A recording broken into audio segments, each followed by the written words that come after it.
तुलसी बने। बोल सच्चिदानंद भगवान की जय। बोले महाराज ये कौन है, कैसे, ये मुझे पता नहीं, पर इतना जरूर जानता हूँ। आसन दिया, बैठने को कहा, नहीं बैठे परमात्मा। राजा बलि कहने लगा, बोले परमात्मा कुछ मांगने आए हो? मेरा नाम राजा बलि है, दान देने में अग्रणी हूं। अगर दान लेने आए हो तो संकोच नहीं करना, मांग लेना, मैं दूंगा। मैं अगर दान लेने आए हो तो मांग लो, मैं दूंगा। अब राजा बलि विचार करता, ये तो बोलती नहीं महाराज और बैठते भी नहीं।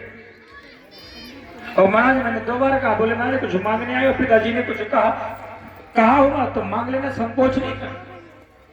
ये फिर भी नहीं बोलते। और जब ये फिर भी नहीं बोलते, राजा बलि विचार करने लगा, मुझे लगता पिताजी ने इनसे कहा होगा बलि के यहाँ चले जाना, कुछ मांग के ले आना। और ये छोटे से हैं, ये खेलते खेलते आए होंगे, इन्हें याद भूल गई होगी। बोले चिंता मत करो, अगर तुम्हें याद भूल गई हो ना तो बिल्कुल परेशान नहीं होना। मैं 2-4 वस्तुओं के नाम ले लूं, अगर पिताजी की ये बात याद आ जाए तो बता देना, यही चाहिए। राजा बलि सोचने लगा, छोटे से बेटे को सबसे ज्यादा प्यारी क्या होता है? सबसे ज्यादा छोटे बच्चे को प्यार होता है मिठाई। बोले मिठाई मंगाऊं, खाओगे? मिठाई मंगा दो, खाओगे? भगवान बोले नहीं। राजा बलि दोबारा कहने लगा, कांचन, सोना चांदी हीरा मोती बढ़िया जवाहरात मंगा दो, चाहिए? कांचन। राजा बलि याद आ गया, बोले हमें लगता है महाराज इनके पिताजी ने कहा होगा बेटा संत बने बने बहुत दिन हो गए, अब कुछ दिन जिम्मेदारी करनी। बोले ग्रामानम, 2-4-10 गांव दे दूं। गजानाम, हाथी घोड़े रथ पैदल दे दूं। फिर भी नहीं बोले। राजा बलि कहने लगा, परमात्मा कुछ आप बोलते नहीं हो, जितना मेरी समझ में था महाराज मैंने तो कहा। याद आ गया, बोले मुझे लगता है ये देखने में इतने हैं, इनकी उम्र होगी बड़ी, ये बौने से हैं छोटे से, तो इनका विवाह नहीं हो रहा होगा। तब पिताजी ने कहा होगा राजा बलि कह चले जाओ, को विवाह करा देगा। बोले विप्र कन्याया, इसी ब्राह्मण की कन्या से विवाह कराओ दो। और जैसी का विप्र कन्याया, परमात्मा ने महाराज कहा, राजा बलि महाराज ऐसा नहीं। राजा बलि ने हाथ जोड़े, बोले कुछ तो कहो।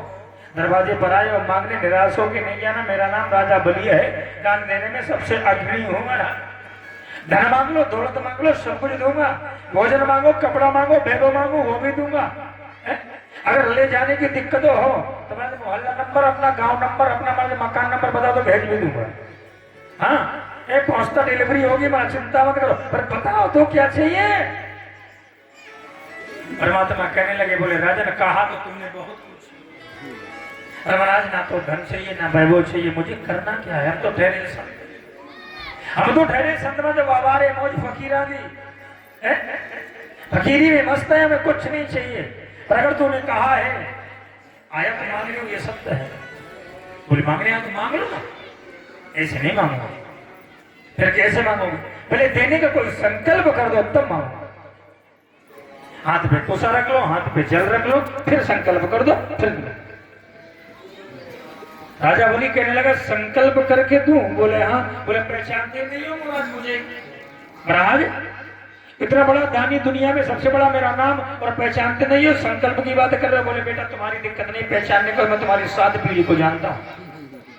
मैं तुम्हें जानता हूँ, तुम्हारे पिताजी बेरोचन को जानता हूँ, उनके पिताजी प्रहलाद जी को जानता हूँ, प्रहलाद जी के पिताजी हिरण्यकश्यप को जानता हूँ, और हिरण्यकश्यप के पिताजी मनादी, उन्हें भी कश्यप बाबा को भी जानता हूँ। महाराज मैं तुम्हारी जाने कितनी पीढ़ियों को जानता हूँ। राजा बलि सोचने लगे, बोले महाराज देखने में इतने हैं, हमारी 7 पीढ़ी जानते हैं। हाँ, ये 7 पीढ़ियों को हमारी जानते हैं महाराज। तो बोले महाराज फिर भी यकीन नहीं है? बोले यकीन तुम पर तो खूब है, पर कल को तुम्हारे बेटा बड़े हो गए और हमारे घर आ गए और कहने लगे हमारे पिता ने जो दान दिया था वापस करो, फिर क्या होगा? तो अगर देना है तो पहले रजिस्ट्री कर दो, और रजिस्ट्री होती है महाराज क्या? संकल्प है। बोले संकल्प कर दो फिर दो। और जब इतनी बात गई तो वहीं पर शुक्राचार्य बैठे थे, राजा बलि के गुरु बाबा, वो भी थे वहां पर। तो जब महाराज राजा बलि ने ये सुना तो महाराज ऐसी बातें कर रहे थे और वहीं पर शुक्राचार्य बैठे थे। शुक्राचार्य ने देखा तो शुक्राचार्य ने नेत्रों को बंद किया, समझ गए कुछ ना कुछ दाल में गड़बड़ है, दाल में काला है। इतना महाराज ऐसा प्रमाण नहीं मांगते। और एक क्षण में जब समझ गए तो दूसरे क्षण नेत्रों को खोला और नेत्र खोल करके विचार किया, दाल में काला नहीं है, पूरी दाल ही काली है। कैसे? महाराज आवाज लगा दी, राजा बलि से कहा, बलि मना कर दो, दान नहीं देना।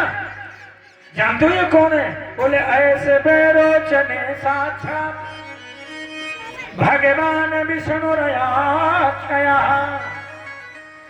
ये विष्णु है, नारायण है, मना कर दो, दान नहीं दो।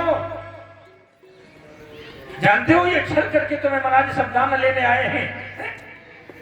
ये साधारण है, ये विष्णु है, नारायण है।